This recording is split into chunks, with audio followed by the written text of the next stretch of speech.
प्रधानमंत्री और गृहमंत्री की बैठक में 31 मई की बाद की योजना का खाका तैयार। गृहमंत्री सभी राज्य के मुख्यमंत्रियों से बातचीत कर रहे हैं।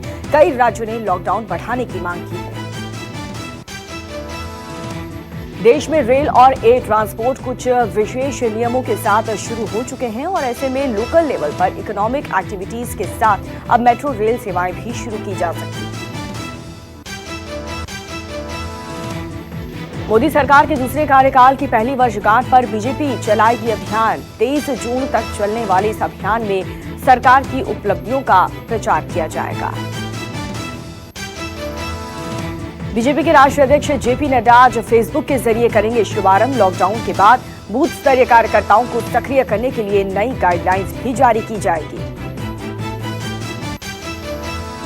पश्चिम बंगाल की मुख्यमंत्री ममता बनर्जी ने 1 जून से सभी पूजा स्थल, मंदिर और मस्जिद को खोलने के दिए आदेश। राजस्थान में भी 1 जून से पर्यटन स्थल, स्मारक और म्यूजियम खोलने के आदेश दे दिए गए हैं। गहलोत सरकार ने राज्य की बिगड़ती आर्थिक स्थिति को ध्यान में रखकर ये निर्णय लिया।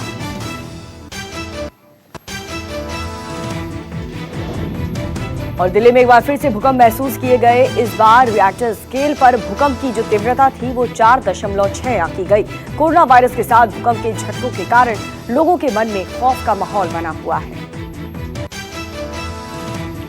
पिछले 1 महीने में दिल्ली एनसीआर में 4 बार भूकंप आ चुका है। दिल्ली एनसीआर समेत पंजाब, हरियाणा और उत्तर प्रदेश के कई इलाकों में भूकंप के झटके महसूस किए गए। देश में कोरोना संक्रमितों की संख्या 1,65,000 हो गई है। पिछले 24 घंटे में कोरोना के सर्वाधिक 7,466 नए मामले सामने आ चुके हैं। वहीं 175 लोगों की अब तक मौत के साथ कुल मौतों का आंकड़ा 4,706 तक पहुंच गया। देश में कोरोना वायरस के 89,987 एक्टिव मामले हैं, जबकि 71,105 कोरोना मरीज स्वस्थ होकर के अस्पताल से डिस्चार्ज हो चुके हैं। दिल्ली में कोरोना मरीजों की संख्या तेजी से बढ़ रही है। पिछले 24 घंटे में करीब 1100 नए मामले सामने आए और इसी के साथ दिल्ली में कोरोना मरीजों की संख्या 16,281 हो गई। महाराष्ट्र में कोरोना के बढ़ते मरीजों के बीच एक अच्छी खबर भी है। महाराष्ट्र में कोरोना मरीजों के ठीक होने की रफ्तार काफी तेज हो गई। पिछले 24 घंटे में कोरोना से करीब 8,000 मरीज ठीक हुए। महाराष्ट्र में कोरोना मरीजों की संख्या 62,228 हो गई है। पिछले 24 घंटे में 2,682 नए मामले आए सामने। महाराष्ट्र में सबसे ज्यादा मामले मुंबई से सामने आ रहे हैं। मुंबई में कोरोना से 36,932 लोग संक्रमित हैं। वहीं 1,173 कोरोना मरीज की मौत हो चुकी है। मुंबई के धारावी में कोरोना का तांडव कम होने का आसार नहीं दिख रहे। पिछले 24 घंटे में 41 नए मामले सामने आ चुके हैं। अब तक कुल मामलों की जो संख्या है वो बढ़कर के 1,715 हो चुकी है।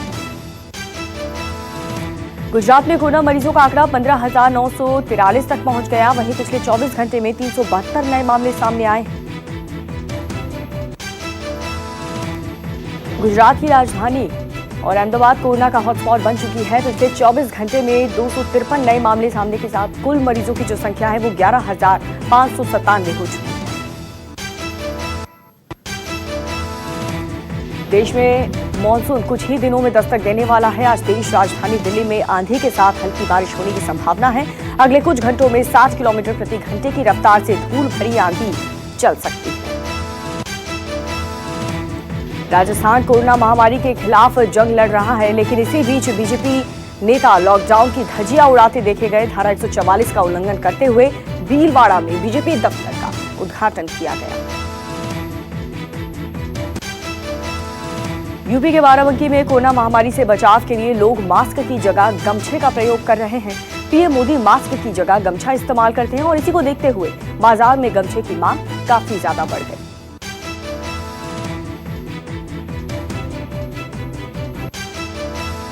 मुंबई के चर्चित डब्बेवाला की सर्विस पर कोरोना लॉकडाउन का असर देखने को मिला। 2 महीने से ज्यादा समय से इनकम काम बंद होने के चलते जिसके अब इनकी रोजी रोटी पर भी संकट पैदा हो गया है।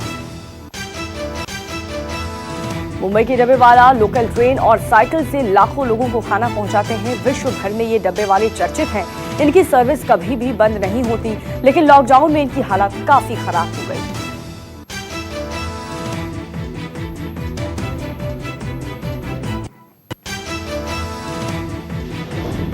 मध्य प्रदेश में कोरोना मरीजों का इलाज करते हुए डॉक्टर और नर्स ही अब कोरोना का शिकार हो रहे हैं। भोपाल में कोरोना का इलाज करते करते 26 डॉक्टर कोरोना संक्रमित हो गए। भोपाल के सबसे बड़े अस्पताल इंडिया में सैंपलिंग और स्क्रीनिंग और इलाज के दौरान संक्रमित हो गए।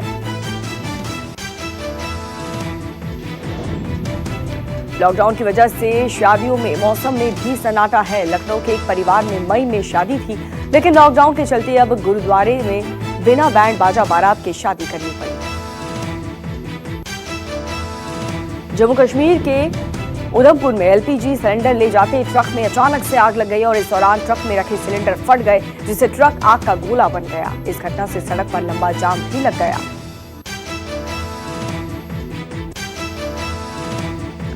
छत्तीसगढ़ के पूर्व मुख्यमंत्री अजीत जोगी का आज होगा अंतिम संस्कार। पीएम मोदी ने अजीत जोगी के निधन पर दुख जताया। 74 साल की उम्र में अजीत जोगी ने आखिरी सांस ली। देश में गर्मी शुरू होते ही पानी की किल्लत भी शुरू हो जाती है। राजस्थान, एमपी, महाराष्ट्र, छत्तीसगढ़ हो या फिर यूपी, सभी जगह गर्मी आते ही पानी के घंटों लाइन में लोगों को लगना ही पड़ता है। राजस्थान में तपते रेगिस्तान में कई किलोमीटर दूर पैदल जाकर पानी भरने को मजबूर हैं लोग।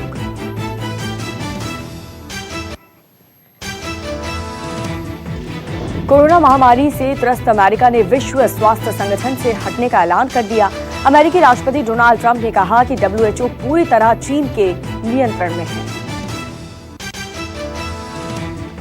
डब्ल्यूएचओ को बदलाव करने की प्रक्रिया शुरू करने का आदेश दिया गया था, लेकिन विश्व स्वास्थ्य संगठन ने अपने नियमों में बदलाव न करके अमेरिका को रिश्ता तोड़ने के लिए मजबूर कर दिया था।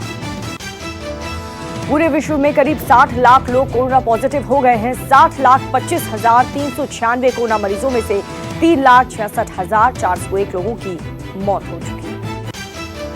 26,55,715 लोग कोरोना से जंग जीतकर अपने घर जा चुके, लेकिन 30,03,280 लोग अभी भी कोरोना पीड़ित हैं। कोरोना से अमेरिका की हालत सबसे ज्यादा खराब है। अमेरिका में 17,92,990 मामले सामने आए, जिसमें से 1,04,531 मरीज की मौत हो चुकी है।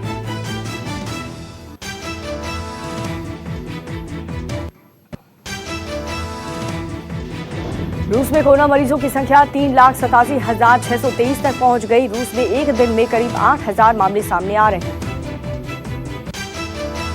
रूस ने कोरोना पर अच्छी तरह से काबू कर लिया है। हालांकि रूस में कोरोना मरीजों की मृत्यु दर काफी कम है। स्पेन में कोरोना मरीजों की संख्या 2,85,644, वहीं 27,000 लोगों की अब तक मौत हो चुकी है। यूके, फ्रांस और जर्मनी में भी कोरोना के मामले लगातार बढ़ते जा रहे हैं। यूके में करीब 2,71,000 कोरोना मरीज हैं।